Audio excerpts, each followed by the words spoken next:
பண்ணலாம். நீங்கள் lip sync observe பண்ணலாம், ஹைபால்ஸை நீங்கள் அப்சர்வ் பண்ணலாம், ஹேரை வந்து அப்சர்வ் பண்ணலாம், ஸ்கின்னை வந்து நீங்கள் அப்சர்வ் பண்ணலாம், வாய்ஸ் டோனை வந்து நீங்கள் அப்சர்வ் பண்ணலாம், பாடி லாங்குவேஜை வந்து நீங்கள் அப்சர்வ் பண்ணலாம். இதுலேயே நீங்கள் இது ஏஐ இமேஜா இல்லை ஏஏஜி இமேஜால் ஜென்ரேட் பண்ண வீடியோவா இல்லை ரியல் வீடியோவா இல்லை இது வந்து இது ஃபேஸ் மாஃபிங் எதனா பண்ணியிருக்கிறாங்களான்றதை வந்து நம்ம ரியலாகவே கண்டுபிடிக்கலாம். அது மட்டும் இல்லை, நிறைய கூகுள் டூலெல்லாம் இருக்குது, ப்ரைவேட் அப்ளிகேஷன்லாம் இருக்குது. அது மூலியமாகவே இந்த வீடியோவை ஸ்க்ரீன்ஷாட் எடுத்து இது ஒரிஜினலாக இல்லை ஃபேக் வீடியோவான்றதையும் கண்டுபிடிக்கக்கூடிய டெக்னாலஜி இன்றைக்கி வளர்ச்சி வந்திருக்கு.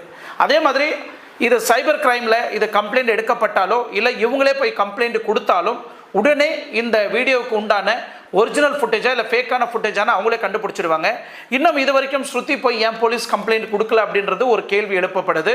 அந்த நபர் யார் இன்னும் சோஷியல் மீடியாவில் அவங்களோட இன்ஸ்டாகிராம் பேஜிலே இன்னும் அந்த நபர் யார், அந்த வீடியோ லீக் பண்ண நபர் யாருன்றதை அவங்களுக்கு நல்லா தெரியும்.